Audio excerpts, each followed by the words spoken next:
നമസ്കാരം. നമസ്തേ. ഇന്ത്യയും പാകിസ്ഥാനുമായി ട്രാക്ക് ടു ഡയലോഗ് എന്നുള്ള തരത്തിലൊരു കോൺവെർസേഷൻ നടന്നു എന്നുള്ള വാർത്തകളെല്ലാം മുഖ്യധാരാ മാധ്യമങ്ങളെല്ലാം പറയുന്നുണ്ട്. യഥാർത്ഥത്തിൽ ഇതിൻ്റെ ഒരു സത്യാവസ്ഥ എന്താണെന്നുള്ളത് നമുക്കറിയാം. ഇന്ത്യയും പാകിസ്ഥാനും പലതരത്തിലുള്ള പ്രശ്നങ്ങളുണ്ട്. ഇപ്പോൾ ഏറ്റവും ലാസ്റ്റായിട്ട് ഈ പറഞ്ഞ പോലെ ആഹ് അമേരിക്ക ഇറാൻ യുദ്ധം നടന്നപ്പോൾ പോലും പാകിസ്ഥാൻ കൃത്യമായ പങ്കെടുക്കുകയും അത് എല്ലാം ഒരു പരിധിവരെ ശരിയാവുകയും ചെയ്തു. അതിനുശേഷം ബംഗാൾ തീരത്തൊക്കെ ഈ പറഞ്ഞ പോലെ ബേ ഓഫ് ബംഗാൾ തീരത്തൊക്കെ അമേരിക്കയുടെ പിന്നെ വാഹനങ്ങൾ അന്തർവാഹനങ്ങൾ വരുന്നു. അത് വലിയ തരത്തിലോട്ടുള്ള ചർച്ചകൾ വന്നായിരുന്നു മുഖ്യധാര മാധ്യമങ്ങളൊക്കെ. ഇപ്പോൾ വീണ്ടും ഇത്തരത്തിലുള്ള ഡയലോഗ് നടന്നു എന്ന് പറയുമ്പം അതിൻ്റെ ഒരു സത്യാവസ്ഥ എന്താണ്? ഈ കഴിഞ്ഞ ദിവസം, അതായത് ഇന്നലെ, ഈ പല വിദേശ മാധ്യമങ്ങൾ ഉൾപ്പെടെ, അതായത് യൂട്യൂബ് ചാനൽ, പിന്നെ തിങ്ക് ടാങ്കുകളുടെ യൂട്യൂബ് ചാനലുകള്, ചില മുഖ്യധാരാ മാധ്യമങ്ങൾ, ഇതിലൊക്കെ ഒരു വാർത്ത വന്നു. ശ്രീലങ്കയില് കൊളംബോയിൽ വെച്ചിട്ട് ഇന്ത്യയും പാകിസ്ഥാനും തമ്മിൽ ഒരു ട്രാക്ക് ടു ഡയലോഗ് നടന്നു. ഈ ട്രാക്ക് ടു ഡയലോഗ് എന്ന് പറയുന്നത് സർക്കാരിൽ പ്രധാനപ്പെട്ട സ്വാധീനമുള്ളവർ, അല്ലെങ്കിൽ ചിലപ്പോൾ സ്ഥാനം വഹിക്കുന്നവർ തന്നെ സർക്കാരിന്റെ ഔദ്യോഗികമല്ലാത്ത ചർച്ചകൾ നടത്തുന്നതിനാണ് ഈ ട്രാക്ക് ടു ഡയലോഗ്. അത് ഡിപ്ലോമസിയുടെ ഒരു ഭാഗമാണ്. അങ്ങനെ ഒരു ഡയലോഗ് നടന്നെന്നും ആ ഡയലോഗിന്റെ ഫലമായിട്ട് ചില തീരുമാനങ്ങൾ ഉണ്ടായെന്നും ഒക്കെ വലിയ വാർത്തകൾ വന്നു. അപ്പൊ ഈ തീരുമാനങ്ങൾ എന്ന് പറയുമ്പോൾ വലിയ പ്രാധാന്യമുള്ള തീരുമാനങ്ങൾ ഉണ്ടായെന്നൊക്കെയാണ് വാർത്ത വന്നത്. അതായത് സിന്ധു നദീജലം കരാറിൽ ഇന്ത്യ ഇപ്പോ കരാറിൽ പറഞ്ഞിരിക്കുന്ന അത്ര മാത്രം ജലം മാത്രമേ പാകിസ്ഥാന് കൊടുക്കുന്നുള്ളൂ. ഒരു തുള്ളി ജലം പോലും അധികം കൊടുക്കുന്നില്ല. യഥാർത്ഥത്തില് ഈ ഓപ്പറേഷൻ സിന്ദൂറിന് തൊട്ട് മുമ്പ് വരെ ഈ യഥാർത്ഥത്തിൽ പാകിസ്ഥാന് ലഭിക്കേണ്ട ജലത്തിന്റെ ഒരു 20% 20-25% ഒക്കെ കൂടുതൽ പാകിസ്ഥാന് കിട്ടുന്നുണ്ടായിരുന്നു. എന്നിട്ട് പോലും പാകിസ്ഥാനിലെ വലിയ വരൾച്ചയാണ്. ഈ ഇപ്പം കരാറിൽ പറഞ്ഞിരിക്കുന്ന കൃത്യം ജലം മാത്രമാണ് ഇന്ത്യ കൊടുക്കുന്നത്. അങ്ങനെ വന്നപ്പോഴേക്കും പാകിസ്ഥാന്റെ ജലക്ഷാമം വലിയ രൂക്ഷമായി. ഇവിടെ പാകിസ്ഥാനിലുള്ള ഒരു ഡാം ഇപ്പോൾ വരണ്ടു പോയി. ഇപ്പം അതിലേക്ക് നമുക്ക് പോകുന്നതിന് മുമ്പ് വീണ്ടും നമുക്ക് ഈ ചർച്ച, ഈ വന്ന വാർത്തയെ കുറിച്ച് പറയാം. അപ്പൊ ഈ വന്ന വാർത്ത അനുസരിച്ച് ഈ ട്രാക്ക് ടു ഡയലോഗിൽ തീരുമാനമായിരിക്കുന്നത് പാകിസ്ഥാന് കുറച്ചുകൂടി വെള്ളം വിട്ടുകൊടുക്കാൻ ഇന്ത്യ തയ്യാറാണെന്ന് അറിയിച്ചിട്ടുണ്ട്. പകരം പാകിസ്ഥാന്റെ വ്യോമ പരിധിയിലൂടെ, അതായത് പാകിസ്ഥാന് നമ്മുടെ രാജ്യത്തിന്റെ മുകളിലൂടെ, പാകിസ്ഥാന്റെ മുകളിലൂടെ ഇപ്പൊ ഇന്ത്യയുടെ കമേഴ്സ്യൽ യാത്രാ വിമാനങ്ങൾക്ക് സഞ്ചരിക്കാനുള്ള അനുവാദമില്ല. അത് കാരണം എയർ ഇന്ത്യയും ഇൻഡിഗോയും ഒക്കെ ഈ ഫ്ലൈറ്റുകൾ ഓപ്പറേറ്റ് ചെയ്യാൻ, പ്രത്യേകിച്ചും അമേരിക്കയിലോ യൂറോപ്പിലോട്ടോ ഒക്കെയുള്ള ഫ്ലൈറ്റുകൾ ഓപ്പറേറ്റ് ചെയ്യാൻ വലിയ ബുദ്ധിമുട്ടാണ്. അത് കറങ്ങിയൊക്കെയാണ് പോകുന്നത്. അപ്പൊ അത് വലിയ നഷ്ടം ഉണ്ടാക്കുന്നുണ്ട് ഇന്ത്യൻ വിമാന കമ്പനികൾക്ക്. തിരിച്ച് പാകിസ്ഥാനും നഷ്ടമുണ്ട്. പാകിസ്ഥാൻ ഇതിൽ അനുവദിക്കുന്നതോടുകൂടി പാകിസ്ഥാന് കുറച്ച് തുക അവരൊരു ഫീസ് പോലെ കൊടുക്കുന്നതാണ്. അത് പാകിസ്ഥാനും കിട്ടുന്നില്ല. അപ്പോ പാകിസ്ഥാന് നമ്മൾ കുറച്ചുകൂടി ജലം കൊടുക്കും, പകരം പാകിസ്ഥാന് വ്യോമപാത തുറന്നു തരും. ഇങ്ങനെ ഒരു തീരുമാനത്തിൽ എത്തിക്കഴിഞ്ഞു എന്നൊക്കെയുള്ള വാർത്തകൾ പുറത്ത് വലുതായിട്ട് പ്രചരിച്ചു. ഈ ചർച്ച ഓർഗനൈസ് ചെയ്തത് ലണ്ടൻ ആസ്ഥാനമായിട്ടുള്ള international institute for strategic dialogue എന്ന ഒരു NGO, അതല്ലെങ്കിൽ ഒരു തിങ്ക് ടാങ്ക്, എന്ത് വേണമെങ്കിലും പറയാം, അങ്ങനെ ഒരു സംഘടനയാണ്. ഈ ചർച്ചയിൽ പങ്കെടുത്തത് മുൻ സൈനിക മേധാവിയായിരുന്ന ജനറൽ നരാവനെ. ഇപ്പൊ നരാവനയുടെ പുസ്തകം സംബന്ധിച്ച് ഒരുപാട് വിവാദമൊക്കെ ഈ അടുത്ത കാലത്ത് ഉണ്ടായതാണ്. അതിൽ ഓർക്കുമായിരിക്കുക, ചൈനീസ് അതിർത്തി, ഇന്ത്യ ചൈന സംഘർഷവുമായിട്ട് ബന്ധപ്പെട്ട് നരാവനെ നടത്തിയ ചില പരാമർശങ്ങൾ അത് വിവാദമുണ്ടാക്കി. ആ നരാവനെ തന്നെ. അപ്പോ അദ്ദേഹം ഇതിൽ പങ്കെടുത്തിരുന്നു. ഇന്ത്യ ഫൗണ്ടേഷന്റെ ചെയർമാനാണെന്ന് തോന്നുന്നു റാം മാധവ്, BJPയുടെ മുൻ ജനറൽ സെക്രട്ടറിയാണ്, പഴയ RSS പ്രചാരകനൊക്കെ ആയ റാം മാധവ് ആ ഡയലോഗിൽ അദ്ദേഹം പങ്കെടുത്തിരുന്നു. പിന്നെ അതുപോലെ പ്രധാനപ്പെട്ട 1-2 വ്യക്തികളും ഇന്ത്യയുടെ ഭാഗത്തു നിന്നും പാകിസ്ഥാന്റെ ഭാഗത്തു നിന്നും, അതുപോലെ തന്നെ പാകിസ്ഥാൻ പീപ്പിൾസ് പാർട്ടിയുടെ ഒരു നേതാവ്, മുൻ ISIയുടെ തലവനായിട്ടുള്ള ഒരാള്, ഇങ്ങനെയൊക്കെയുള്ള പ്രധാനപ്പെട്ട വ്യക്തികൾ 2 രാജ്യത്തു നിന്നും പങ്കെടുക്കുകയും ഇവര് ഒരു ട്രാക്ക് ടു ഡിസ്കഷൻ നടത്തുകയും, ചിലർ പറയും ട്രാക്ക് 1.5 ആയിരുന്നു, ട്രാക്ക് 2 അല്ല എന്നൊക്കെ പറഞ്ഞു വലിയ വാർത്ത വന്നു. പക്ഷേ പെട്ടെന്ന് തന്നെ റാം മാധവ് അത് നിഷേധിച്ചു. ഈ വാർത്ത വന്നതിന് ശേഷം റാം മാധവ് പറഞ്ഞു, ഞാൻ അങ്ങനെ ഒരു ചർച്ച പാകിസ്ഥാനുമായിട്ട് നടത്തിയിട്ടില്ല. അത് തെറ്റായ വാർത്തയാണ് എന്ന് പറഞ്ഞ് അദ്ദേഹം നിഷേധിച്ചു. അതുപോലെ തന്നെ പാകിസ്ഥാന്റെ വിദേശകാര്യ മന്ത്രാലയവും ഇങ്ങനെ ഒരു ചർച്ച നടന്നിട്ടില്ല എന്ന് അവരും നിഷേധക്കുറിപ്പ് ഇറക്കി.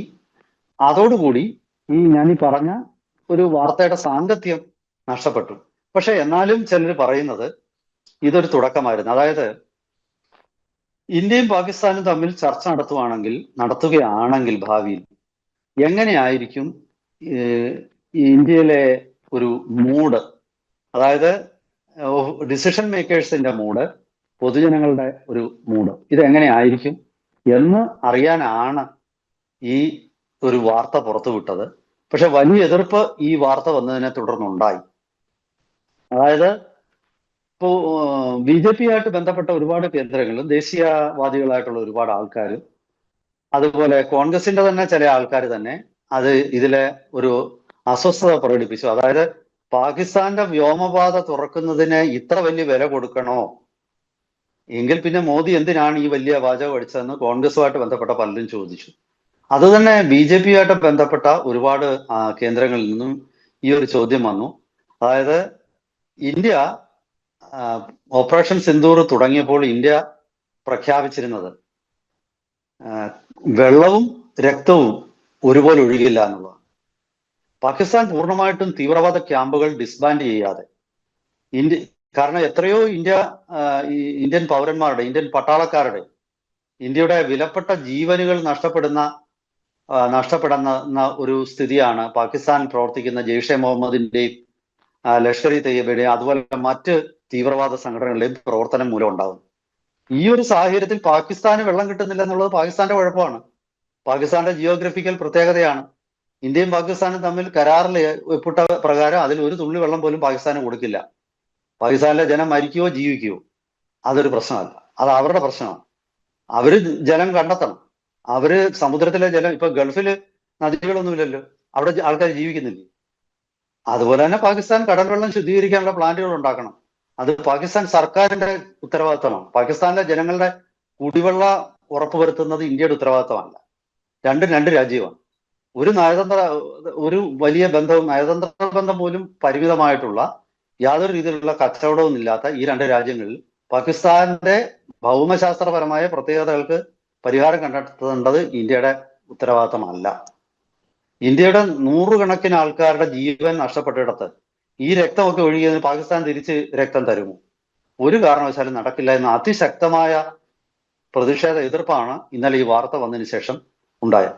അപ്പോ പെട്ടെന്ന് സർക്കാരിന് മൂഡ് മനസ്സിലായി. സർക്കാർ അങ്ങനെ ഒരു നിർദ്ദേശത്തിൽ നിന്നും പിൻവാങ്ങിയെന്നും അമേരിക്ക ആയിരുന്നു ഇങ്ങനെ ഇന്ത്യ പാകിസ്ഥാൻ ഡയലോഗ്, മറ്റു വിഷയങ്ങളൊക്കെ അവിടെ നിൽക്കട്ടെ, ഈ കുടിവെള്ളത്തിന്റെ കാര്യത്തിൽ എന്തെങ്കിലും ചെയ്യാൻ പറ്റുമോ എന്നുള്ള ഒരു ചോദ്യമാണ് അമേരിക്ക ഉന്നയിച്ചതെന്നും അങ്ങനെയൊക്കെ അമേരിക്ക നല്ല പാശ്ചാത്യ ലോകം ഉന്നയിച്ചതെന്നും അത് ഇന്ത്യ അങ്ങനെ ഒരു ചർച്ചയ്ക്ക് മുമ്പ് പൊതുജനങ്ങളുടെ മൂഡും രാജ്യത്തെ ഡിസിഷൻ മേക്കേഴ്സിന്റെ മൂഡും തിരിച്ചറിയാൻ വേണ്ടിയിട്ടാണ് ഇങ്ങനെ ഒരു വാർത്ത വന്നതെന്നും ഇങ്ങനെ ഒരു ചർച്ചയിൽ റാം മാധവനെ BJP തന്നെ അയച്ചതെന്നും ഒക്കെ ചില നിരീക്ഷണങ്ങൾ വരുന്നുണ്ട്. നമുക്ക് ഈ വിദേശ വിഷയത്തിൽ അത്ര ലളിതമായിട്ട് ഇത് കറുപ്പും വെളുപ്പുമല്ല, പലതും ഈ ഗ്രേ ഏരിയാസ് ഒരുപാടുണ്ട്. അപ്പോ നമുക്ക് ഇത് കറുപ്പാണെന്നും ഈ ഭാഗം കറുപ്പാണെന്നും ഈ ഭാഗം വെളുപ്പാണെന്നും ഒന്നും നമുക്ക് പറയാൻ പറ്റില്ല. ഇതിൽ കറുപ്പും വെളുപ്പും ഇടകലർന്ന് കിടക്കുന്ന ഒരുപാട് ഏരിയാസ്. അപ്പോ എന്തായാലും ശരി, ഇങ്ങനെ ഒരു ഡയലോഗ് കൊളംബോയിൽ വെച്ച് നടന്നു എന്നുള്ളത് സത്യമാണ്. ഈ പറയുന്ന വ്യക്തികളൊക്കെ അതിൽ പങ്കെടുത്തു എന്നുള്ളത് സത്യമാണ്. സാധാരണ പാകിസ്ഥാനുമായിട്ട് ഇന്ത്യൻ പ്രതിനിധികൾ അങ്ങനെ വേദികൾ അങ്ങനെ പങ്കിടാറില്ല. പ്രത്യേകിച്ച് ഇതുപോലൊക്കെയുള്ള രണ്ട് രാജ്യങ്ങളെയും സംബന്ധിക്കുന്ന വിഷയത്തിൽ മൂന്നാമതൊരു രാജ്യത്ത്, പ്രത്യേകിച്ച് ഞാൻ ഈ പറയുന്ന ഇന്ത്യ പാകിസ്ഥാൻ തർക്കത്തിൽ മൂന്നാമതൊരു രാജ്യത്തിന്റെ ഇടപെടൽ ഒരു കാരണവശാലും അംഗീകരിക്കുന്നതല്ല.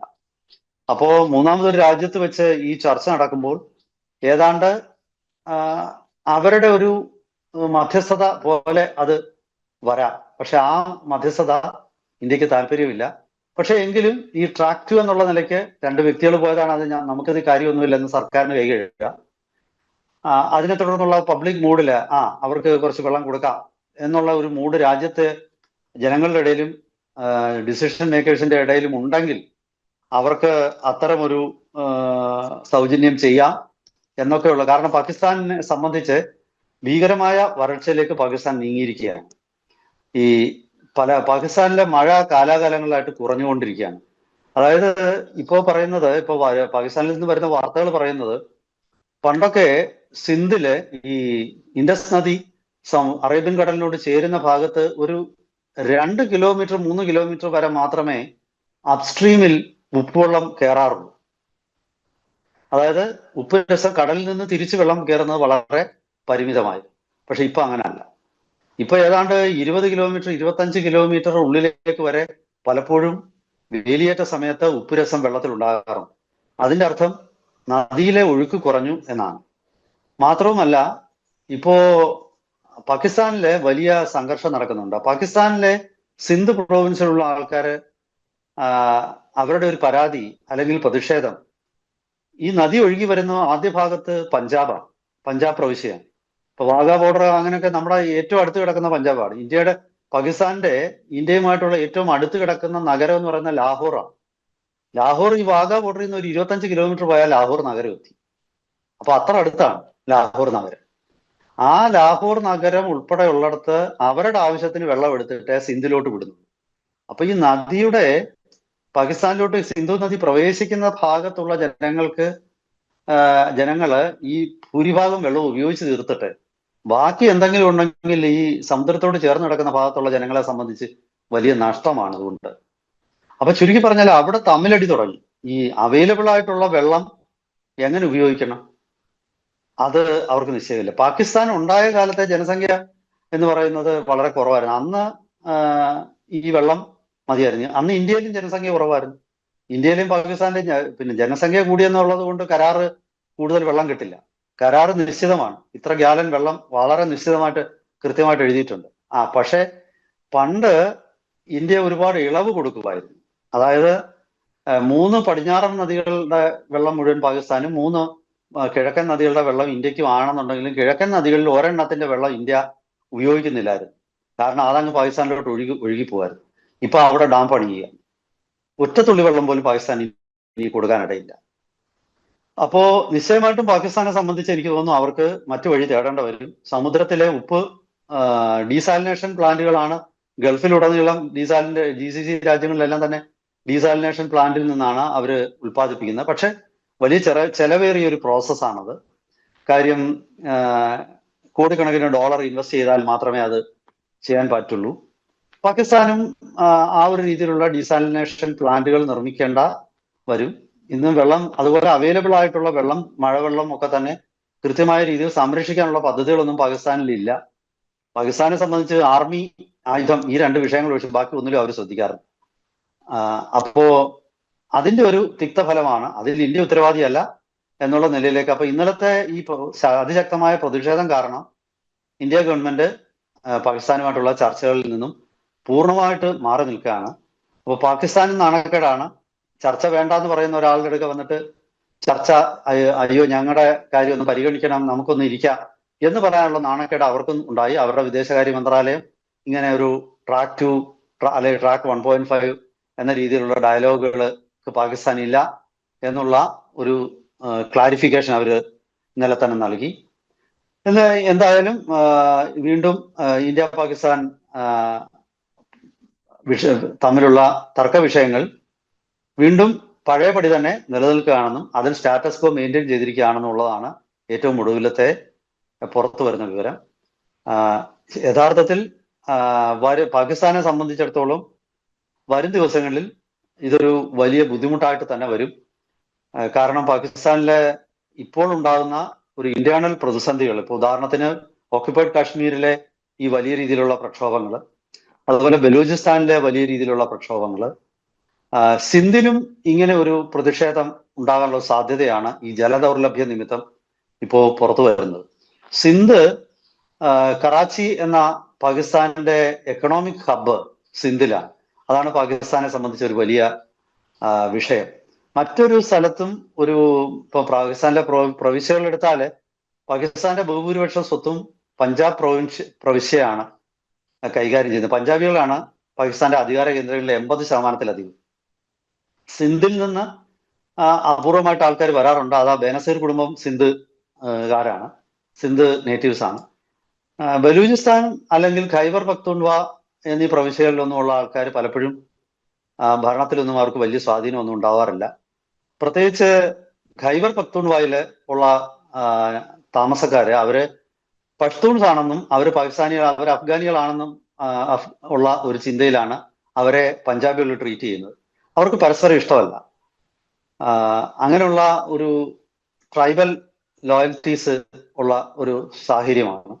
ഇവിടെ ജലം ആണ് ഈ വരുന്ന വർഷങ്ങളിൽ മറ്റൊരു വിഷയമായിട്ട് അവിടെ പൊന്തി വരുന്നത്. ട്രൈബൽ ലോയൽറ്റീസിന്റെ അടിസ്ഥാനത്തിലുള്ള പരസ്പരം ഇഷ്ടക്കേടുകൾ, അതിനോടൊപ്പം ഒരു പുതിയ ഇഷ്ടക്കേടുകൂടെ വരുന്നു, ജലം എന്ന ഒരു ഇഷ്ടക്കേട്. ഇന്ത്യയുടെ ഇപ്പോ 3 കിഴക്കൻ നദികളും പൂർണ്ണമായിട്ടും ഡാം പണിഞ്ഞിട്ട് നമ്മൾ തന്നെ റെഗുലേറ്റ് ചെയ്യും. അതേസമയം എക്സസ് വാട്ടർ ഒക്കെ ഉണ്ടെങ്കിൽ അവർക്ക് അത് ഇന്ത്യയുടെ കൂടെ ആവശ്യമാണ്, അതല്ലെങ്കിൽ ഇവിടെ ഫ്ലഡ് ഉണ്ടാവും. പക്ഷേ എക്സസ് വാട്ടർ കഴിഞ്ഞ കുറച്ച് നാളുകളായിട്ട് മഴ പൊതുവെ കുറവാണ്. ആ എക്സസ് വാട്ടർ അധികം ഉണ്ടാകുന്നില്ല. ഇതും പാകിസ്ഥാനെ സംബന്ധിച്ചിടത്തോളം ഒരു പരിമിതിയാണ്. പിന്നെ വേറൊരു വിഷയം എന്ന് പറഞ്ഞാൽ, അവിടെ പറഞ്ഞ് ഞാൻ നമുക്ക് അവസാനിപ്പിക്കുക, ഒരുപക്ഷെ നമ്മുടെ സമയം അവസാനിക്കാറായെന്ന് എനിക്ക് തോന്നുന്നു. ഈ കൃത്യമായിട്ടും ഈ നദിയുടെ പ്രഭവ കേന്ദ്രങ്ങളിൽ, ക്യാച്ച്മെന്റ് ഏരിയകളിൽ, ഇപ്പൊ ഹിമാലയൻ ഏരിയയിൽ മഴ പെയ്യുമ്പോൾ ഇന്ത്യ അപ്പോഴപ്പോൾ തന്നെ പാകിസ്ഥാൻ ആ ഡേറ്റ കൊടുക്കുമായിരുന്നു നേരത്തെ. ഇപ്പൊ ആ ഡേറ്റ കൊടുക്കുന്നത് നിർത്തി. വെള്ളം ഒഴുകി വരുമ്പോൾ മാത്രമേ പാകിസ്ഥാൻ അറിയാൻ പറ്റുള്ളൂ. പക്ഷെ എന്നിരുന്നാൽ കൂടി ഈ കഴിഞ്ഞ തവണ ഒരു ചെറിയ വെള്ളപ്പൊക്കം ഉണ്ടായപ്പോൾ ഇന്ത്യ ഡേറ്റ കൊടുത്തിരുന്നു. അതൊരു മാനുഷിക പരിഗണന വെച്ചിട്ട് കൊടുത്തതാണ്. പക്ഷേ ദീർഘകാല പ്ലാനിങ് നടത്താനുള്ള അവസരം അതോടെ ഇല്ലാതാവും. കാരണം സാധാരണഗതിയിൽ പഴയ സമയത്തൊക്കെ ആണെങ്കിൽ ഒരു കാശ്മീർ ഏരിയയിൽ പെയ്യുന്ന വെള്ളം ആഴ്ചകൾ എടുത്തിട്ടാണ് അങ്ങ് സമുദ്രത്തിൽ എത്തുന്നത്. പക്ഷെ ആ വിവരം വളരെ കൃത്യമായിട്ട് ഇന്ത്യയുടെ നിയന്ത്രണത്തിലുള്ള പ്രദേശങ്ങളിലാണ് കാശ്മീർ ഏരിയകള്, ട്രിബ്യൂട്ടറീസിന്റെ ജലം, ചെനാബ്, രവി, ബയാസ്, സത്ലജ്, ഇതിന്റെ എല്ലാം തന്നെ കാശ്മീർ ഏരിയകൾ പലതും. അതിൽ ചൈനീസ് ഓക്യുപ്പൈഡ് പ്രദേശത്തോടും പരന്നു കിടക്കുന്നുണ്ട്. പക്ഷെ അത്തരം സൗജന്യങ്ങളൊന്നും പാകിസ്ഥാൻ ഇപ്പോൾ ലഭിക്കുന്നില്ല. കഴിഞ്ഞ ഒരു കൊല്ലമായിട്ട് അത് വലിയ രീതിയിലുള്ള ബുദ്ധിമുട്ടുകൾ അവർക്ക് ഉണ്ടാക്കിയിട്ടുണ്ട്. എന്തായാലും ശരി, തീവ്രവാദ ക്യാമ്പുകൾ ഡിസ്മാൻഡിൽ ചെയ്യാമെങ്കിൽ നിശ്ചയമായിട്ടും ഈ അധിക ജലം, ഇന്ത്യയുടെ ഭാഗത്ത് അധിക ജലം ഉണ്ടെങ്കിൽ അത് പാകിസ്ഥാന് കൊടുക്കാൻ ഇന്ത്യ തയ്യാറാണ്. ഇപ്പോഴും അതേ പോളിസി തന്നെയാണ്. പണ്ടും ഈ കുറച്ച് കൊല്ലങ്ങളായിട്ട് ഇപ്പോൾ ആ ഒരു പോളിസിയാണ്. പക്ഷെ ക്രെഡിബിൾ ആയിട്ട് ഇന്ത്യക്കൂടെ ബോധ്യപ്പെടണം ഈ തീവ്രവാദികൾക്ക് പാകിസ്ഥാൻ സഹായം കൊടുക്കുന്നില്ല എന്നുള്ളത്. എന്തായാലും ശരി, വരും ദിവസങ്ങളിൽ എന്തെങ്കിലും സമാധാന ചർച്ചകളോ അതുപോലെ രണ്ടു കൂട്ടരുടെ അവകാശങ്ങൾ സംരക്ഷിച്ചുകൊണ്ടുള്ള ചർച്ചകൾ നടക്കുന്നുണ്ടെങ്കിൽ അത് നടക്കട്ടെ. അത് നടക്കണമെന്നോ നടക്കണ്ട എന്നോ ഞാനിപ്പോൾ തൽക്കാലം പറയുന്നില്ല. കാരണം പരസ്പരമുള്ള ഉറപ്പുകൾ എത്രത്തോളം വിശ്വസിക്കാം എന്നുള്ളതിന്റെ അടിസ്ഥാനത്തിലാവും ഇത്തരം ചർച്ചകൾ നടക്കേണ്ടത്. തീർച്ചയായിട്ടും തീവ്രവാദ ക്യാമ്പുകൾ ഡിസ്മാൻഡിൽ ചെയ്യുവാണെങ്കിൽ പാകിസ്ഥാന് കൂടുതൽ വെള്ളം നൽകി അവിടുത്തെ ജനങ്ങളുടെ ദൗർലഭ്യം ഇല്ലാതാക്കുന്നതിൽ തെറ്റൊന്നുമില്ല. പക്ഷേ അതത്ര വേഗത്തിൽ സാധിക്കുമെന്ന് എനിക്ക് തോന്നുന്നില്ല. എന്തായാലും ശരി, കൂടുതൽ വാർത്തകളുടെ അടിസ്ഥാനത്തിൽ കൂടുതൽ വിശകലനങ്ങളുമായിട്ട് വീണ്ടും നമുക്ക് പ്രേക്ഷകരെ സമീപിക്കാം. ഒരിക്കൽ കൂടി നമസ്കാരം.